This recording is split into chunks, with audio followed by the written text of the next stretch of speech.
Hi, everyone. Welcome to our live today. We're talking about holiday spirits because the holiday season's coming up, and we are exploring your milk, alcohol, and the myths related to making choices around lactation and imbibing because 'tis the season, right? It's coming up. And I mean, this whole year has been more than enough of an excuse. Yeah, that's a really great point. And it actually is. Sorry, I'm trying to kind of get the video shared on Facebook. Also, hi everyone. Give us just 1 second. If you have any questions about alcohol and nursing, please pop them in the comments while you're waiting. We'd love to hear from you. I know there's a lot of questions around this topic. I know I certainly had questions when I was younger, when I was a young mom. This, so yes, yeah. It's there's so many myths. That's the thing, and I feel like that's where I want to start. And I'm so appreciative that we have this opportunity to talk and to share information. And I want to be really clear too. I think that I in no sorry, I'm shaking my camera a little bit.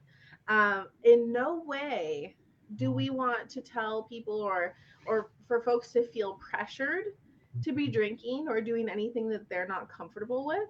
um, but we really want to just make sure that folks have all the information that they need to make decisions that they feel comfortable with. So, of course, there's all sorts of different cultures and religions and other many other reasons why people may choose not to imbibe alcohol for any reason, and those are all super valid. That is, and I want to let all those folks know that we absolutely support that choice. There's a 10,000 different reasons someone could choose not to be drinking.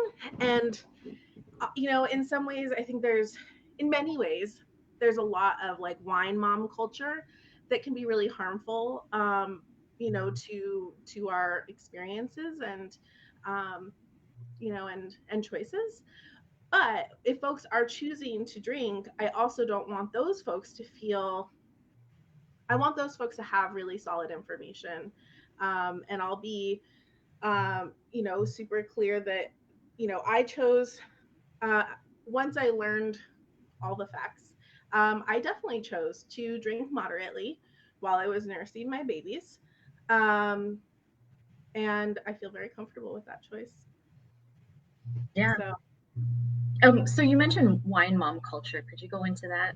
I think oh, that, you I know, like the idea of like mama needs a wine, it's wine o'clock, these kids, my kids are the reason why I drink, all of that kind of stuff. And I think that does, glass of wine and it's a bottle. right, and I think that sets us up often for, some really toxic stuff.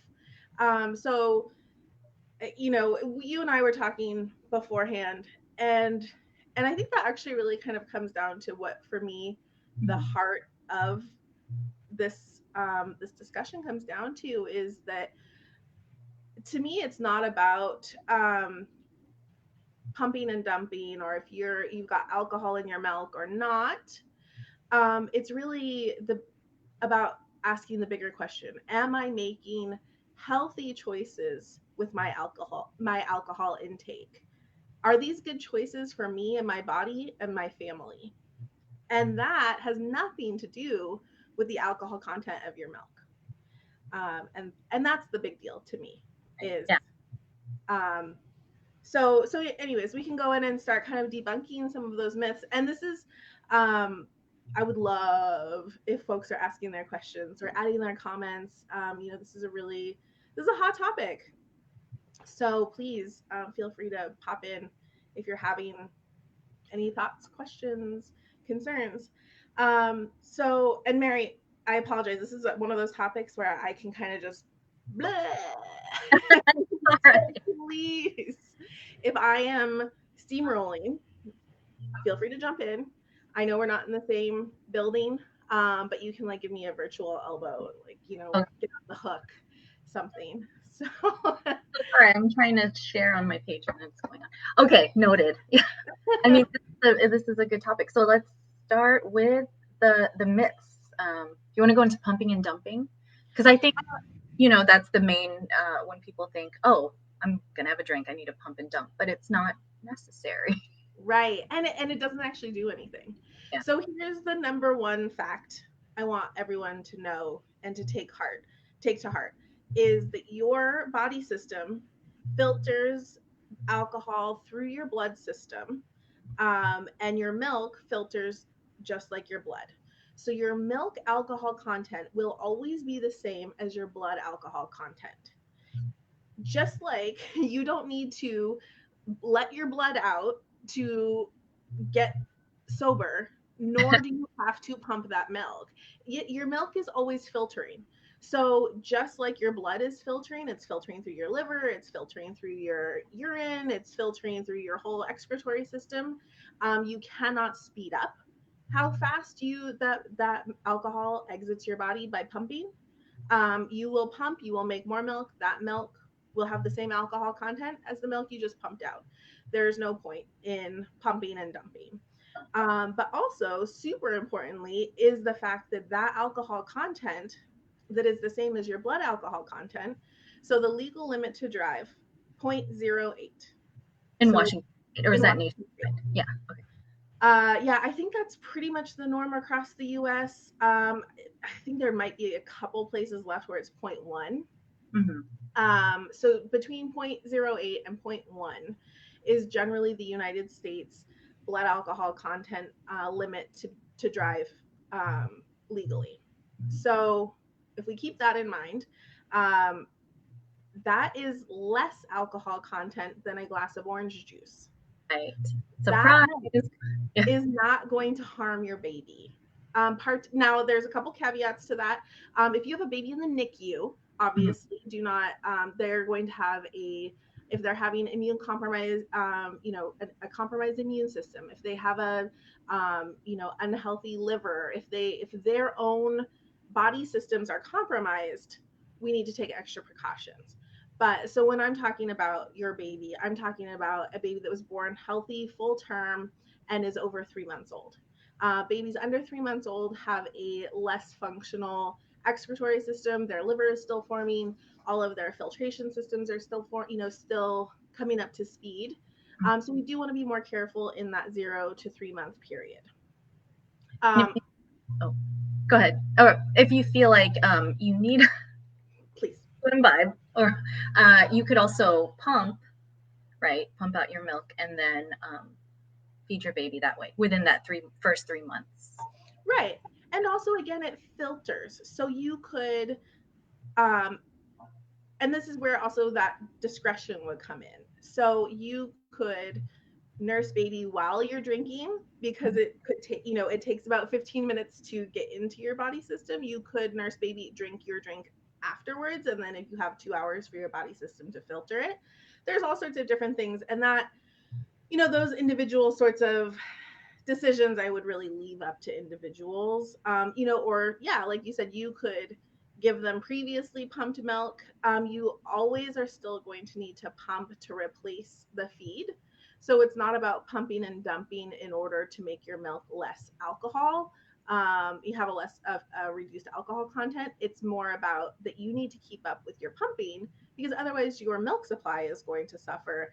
Also, then you're going to be in a position of engorgement, that milk stasis that's going to tell your body to make less milk. You're going to be creating all of these milk making problems for yourself.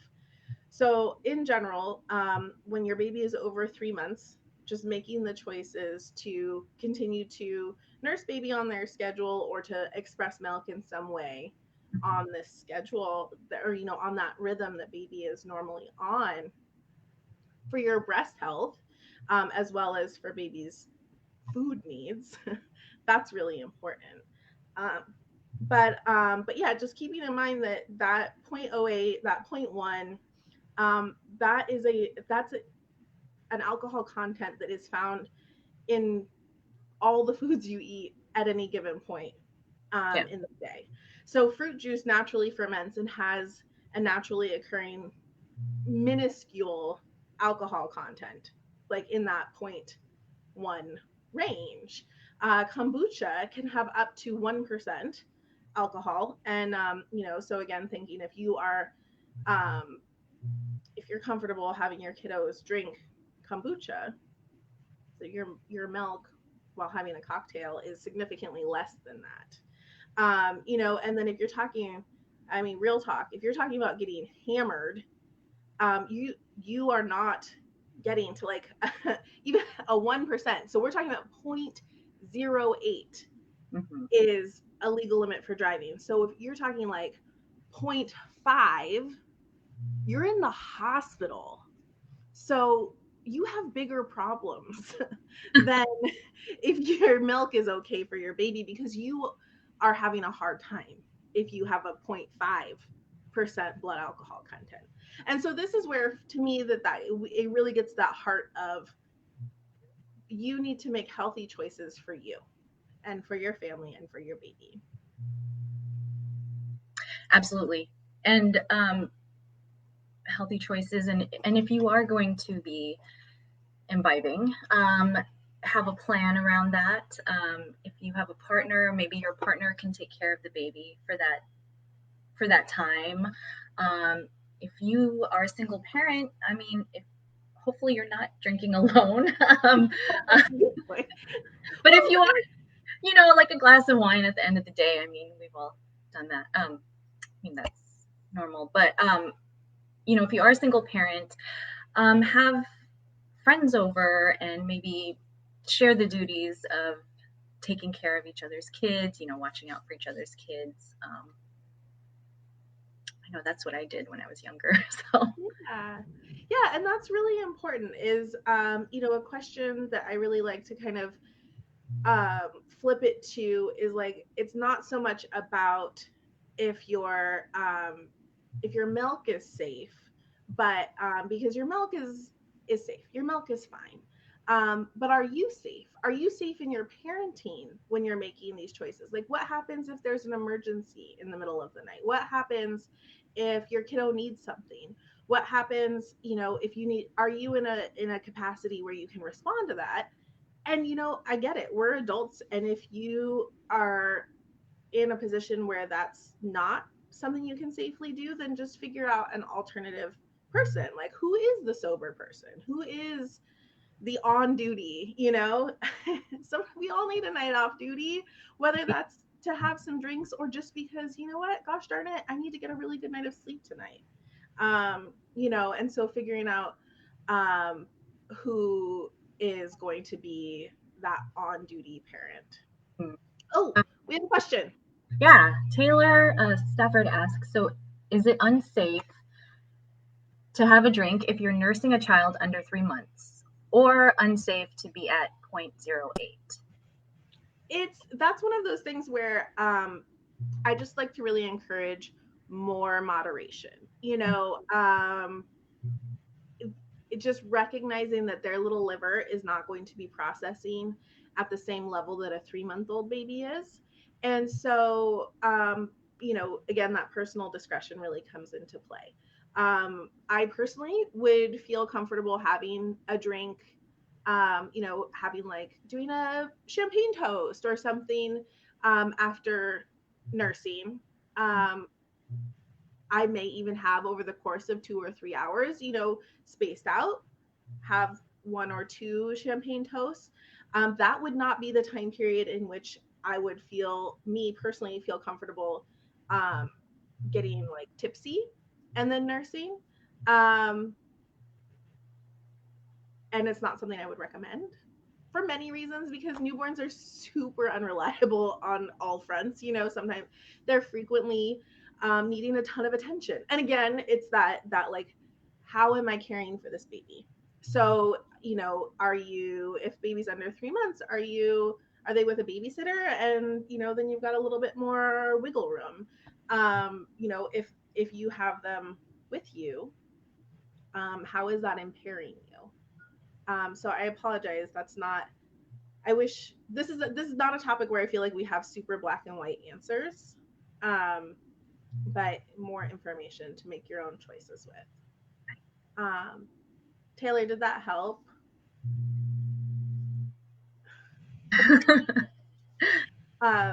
The other, oh shoot, oh, sleep. This is one I really, really, really like to talk about when we're talking about alcohol.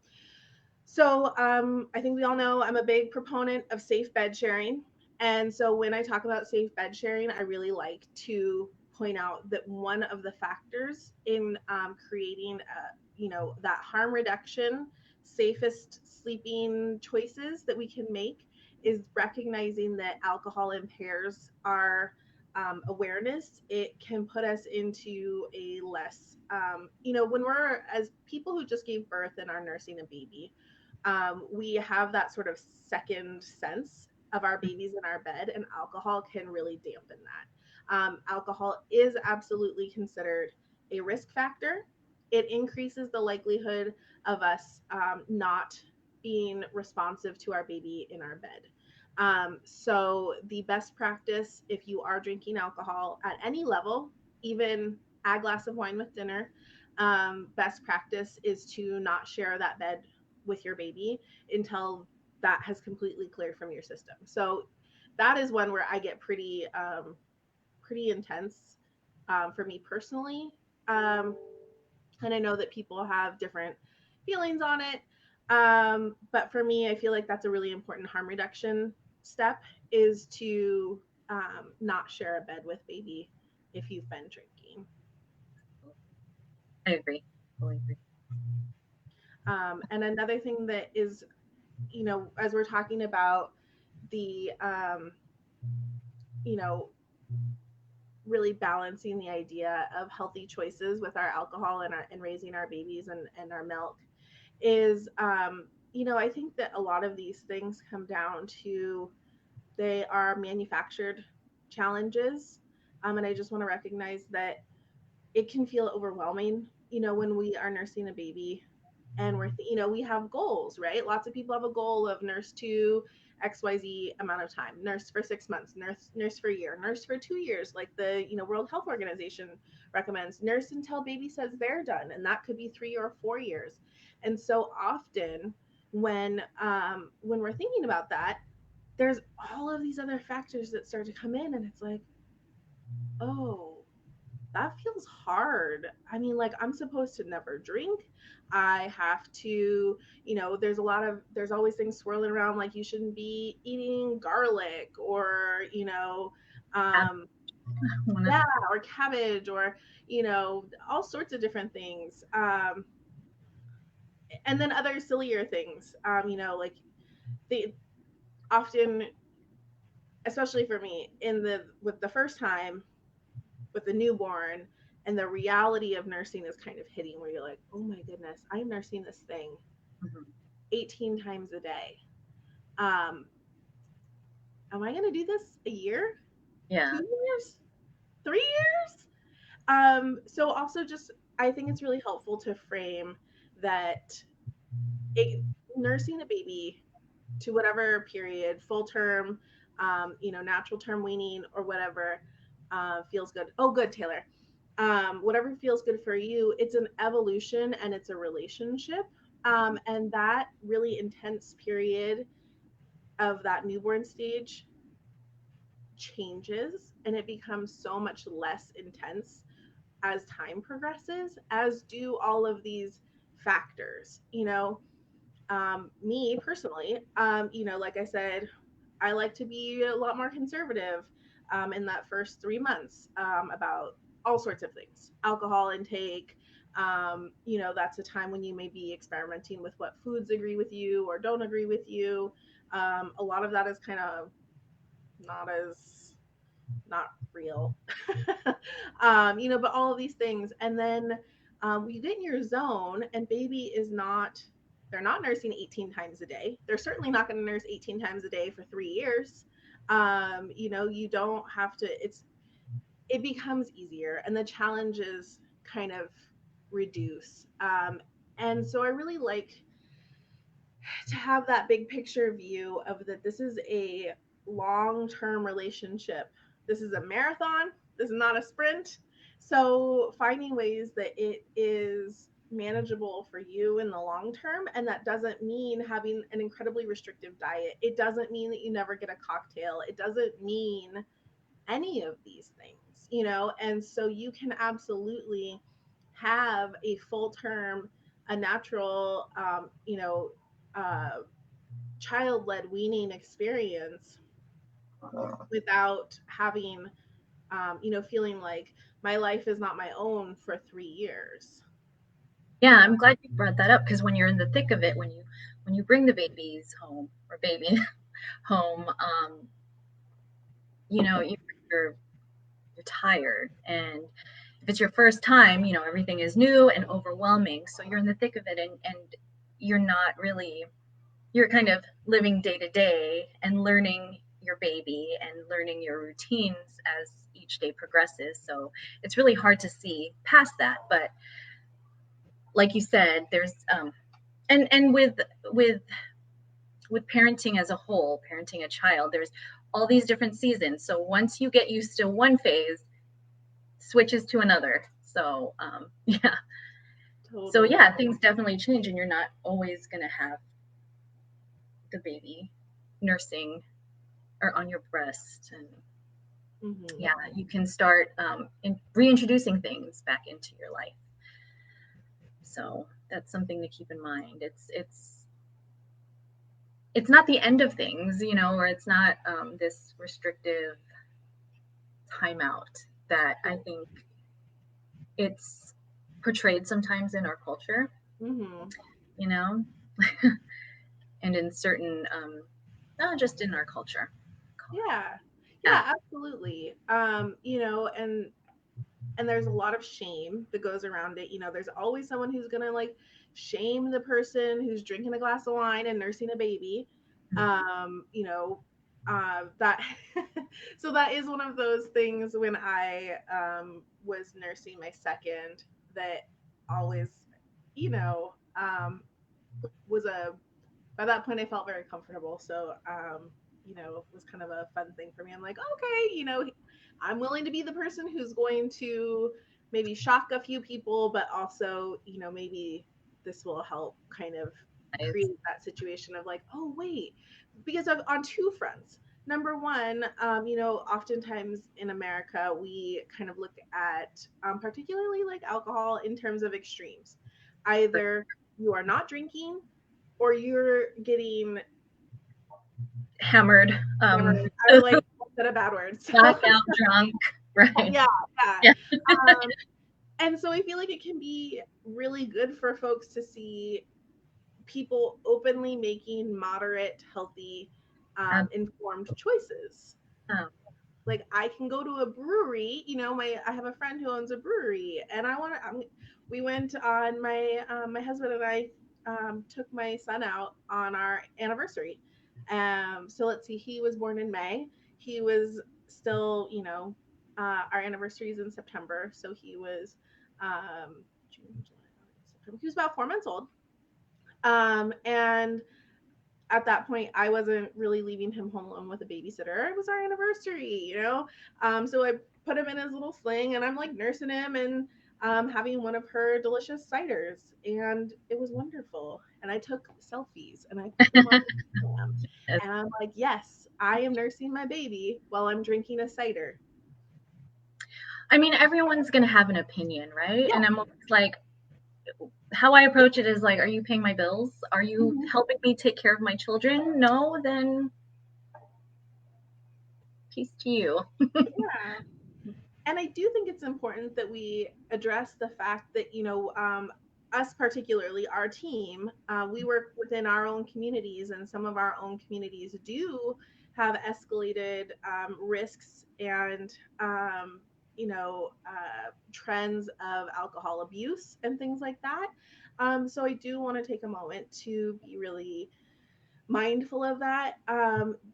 That if someone is, if you are struggling with alcohol, in an unhealthy way, and in a way that is causing, um, problems for you, your mental, emotional, or physical health, your family relationships, that's really completely separate from folks who are having moderate enjoyment, of alcohol. And it is, I also really want to be supportive of folks who are making the choices due to family history and who just don't want to stay away from it. That's a super, super valid choice.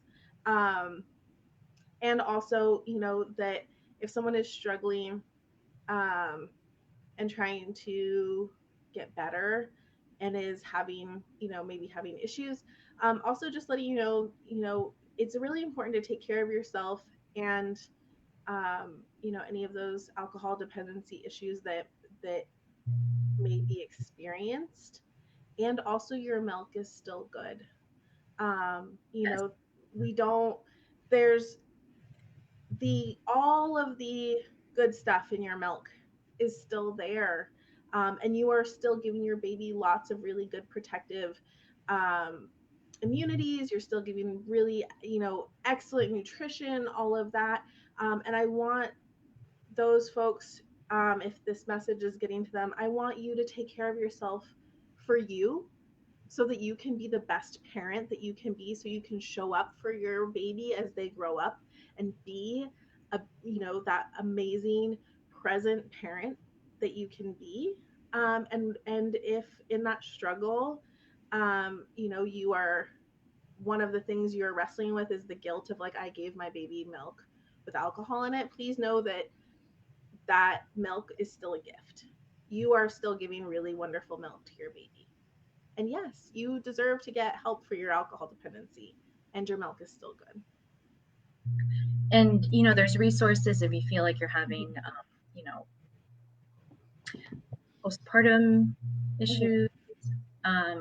We can link it on our yeah, there's plenty of resources and places that you can go to for help with that. Yeah, absolutely. That's such a good point, Mary. Well, I'll dig up some links and stuff like that, because that's another thing too, is being really honest with yourself. I think I've been pretty open about, like, I think I love to do a champagne toast. I love maybe I shouldn't be quite so transparent. I love wine. I think you guys know I'm a food person, so food and wine, is really a thing. There's a lot to enjoy about it. But I think it's a trained chef if you didn't know that. So um but it's really good to check in with yourself.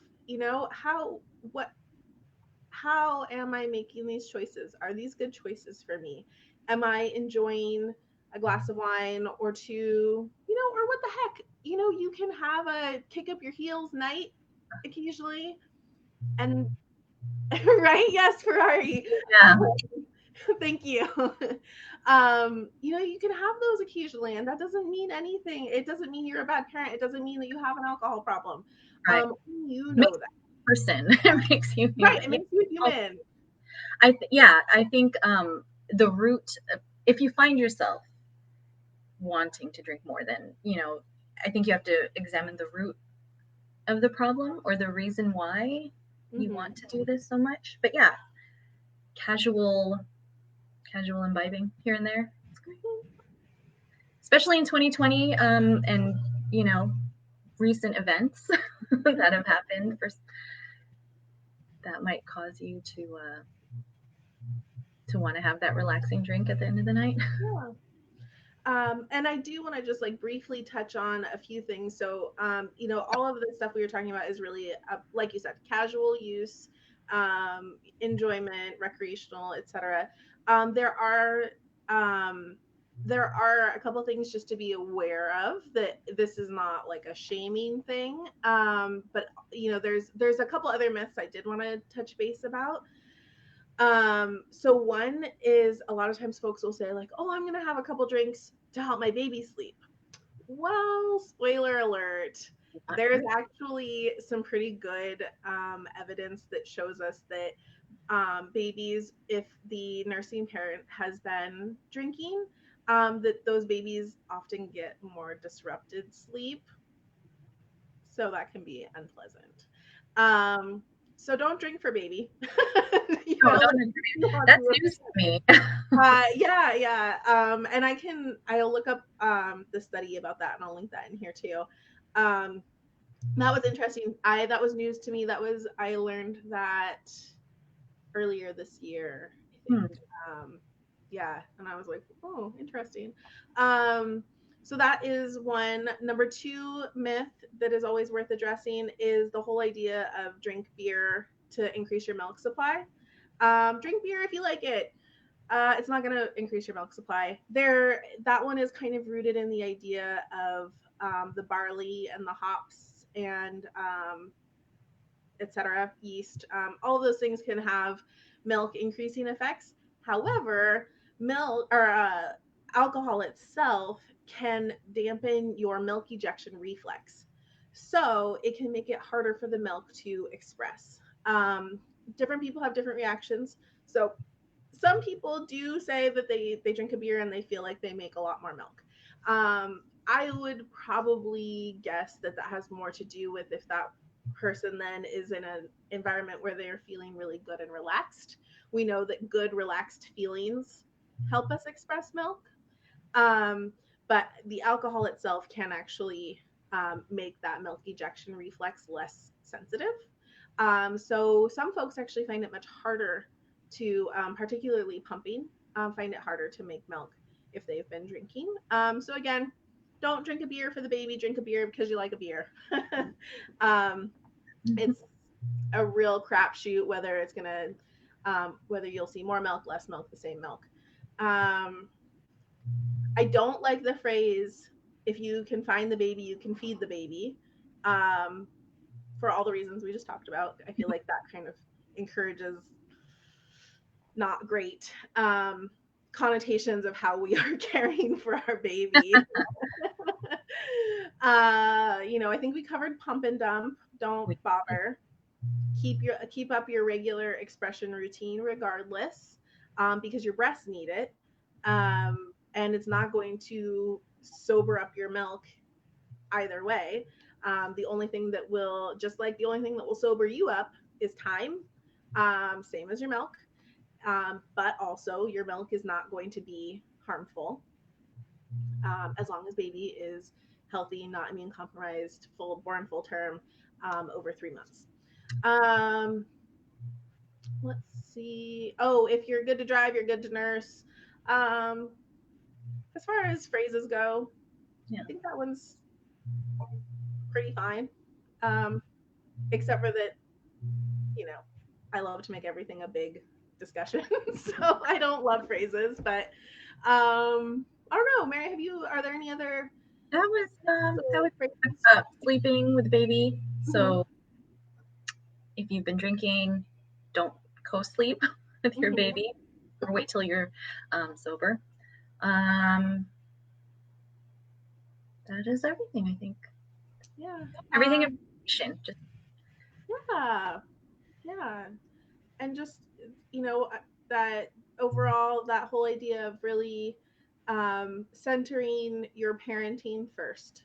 So making your choices coming from the lens of like, how is this affecting my parenting? And I think that's a pretty good rule of thumb anyways. All the choices we make, that's a pretty big factor in my opinion. Yeah. So we will be back. Our next live is going to be the 18th, and we're going to be talking about introducing foods to your nursing baby. If you need one, there's a lactation lounge right after this, and it will be with me and Faisa. What else? Yeah. Oh, that's right. Yeah, you have lactation lounge that starts at noon Pacific time. I literally cannot make sense of this whole daylight savings standard time. I don't know. That's why I just say Pacific time. I don't know. Are we now on daylight savings time? Are we off daylight? We are on. So it's, what is it? So we're now in Pacific daylight time. Yeah. I don't know. We're on the West Coast. We are. Noon our time. Oh, thanks, Ashley. Thank you. Ashley is another really fantastic Indigenous breastfeeding counselor. She works at CHI. Oh, I don't know if I'm supposed to say that, but she's a really awesome lactation specialist you may run into at a hospital. So just know we're everywhere now. We're growing, and you can find us places. Oh, Taylor asks, where do we go for the lactation lounge? We will. So it's on our Facebook page. If you, Taylor, if you go to our Facebook page, it's pinned at the top. There's like that whole big blah blah blah, lots of words. But if you scroll through it, it will. It says like Monday with Siobhan, Tuesday with me, Wednesday with Mary, and then there's the Zoom links. Thursdays with Cami, and something always comes up that Cammy's doesn't have a password. It's okay. We checked with her. She said it works. So I also linked our website, and it has all of the Zoom links, and I'm going to add today's Zoom link in the chat. So awesome. Ferrari said, oh, this is very helpful. Although I'm so sorry. I've always stayed away from alcohol during pregnancy and nursing duration, but it's helpful to know that I can take a sip on my anniversary. Yes, and happy anniversary. Happy anniversary, Ferrari. That's awesome. Yes. I think that's the big thing is please, just feel like you can live your life. That nursing doesn't have to be this huge barrier or I think what I would really hate is I would hate to hear that people stop nursing or stop pumping or stop making milk because they would like to have a glass of wine with dinner. That hurts my heart that babies wouldn't be getting that milk and that folks would be giving up that relationship due to a completely false barrier. So I love that. Enjoy your anniversary. Get a glass of champagne if you like champagne. I don't know. Yeah. There's new messages and I can't see it. Yeah, I've had that. Cool. Oh. Well, thanks everyone. Yeah, we'll drop some more links if folks are wanting more information. And again, as always, if you're watching this after the live broadcast has ended, you are super welcome to ask your questions in the in the comments, and we will get back to you as soon as possible. Oh, thank you, Taylor, for being here. Let's see. Oh, and Lynette says, I really appreciate these virtual events. Will this virtual format continue post-pandemic? When I had my first baby, a huge barrier for me to getting nursing help was that the locations were too far. Thank you so much. Oh, Lynette, thank you for saying that. Thank you. Yeah, I think what this has shown us, this pandemic and this virtual format, is that this really does provide us so much flexibility and so much more access. And what that means is that that's reducing barriers, and we care about that a lot. So I think I can't speak for us, so don't hold me to this.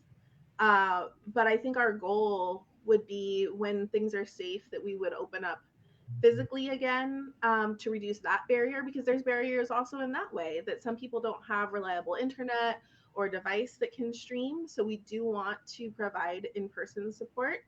And I think that our goal is to continue providing some form of virtual support as well. I don't know what that will look like. But yeah, so I think that going forward, we've recognized that this really has provided a lot more access. So we want to keep that up for sure. She said, agreed. Virtual format for busy parents has been much more accessible. So thank you. Cool. Thank you. Awesome. Well, it's I just love seeing all these comments, and I love this participation. So thank you all for putting those questions in the comments and participating, letting us know that we're doing a good job and that this content is relevant. So that's super cool. Yeah, and if you have any questions, any ideas for other live topics, let us know. Absolutely. Yeah, we definitely want to be hitting the topics and the issues that you care about. So if you're having a question, a concern, a situation, or anything that you're wanting us to go into more depth about, we'd love to hear about it and do our best. Awesome. Good. All right, everyone. Have a great rest of your week. Yeah. Cool. See you later. Okay. Go see Mary at Lactation Lounge. Yeah. All right. Bye, everyone.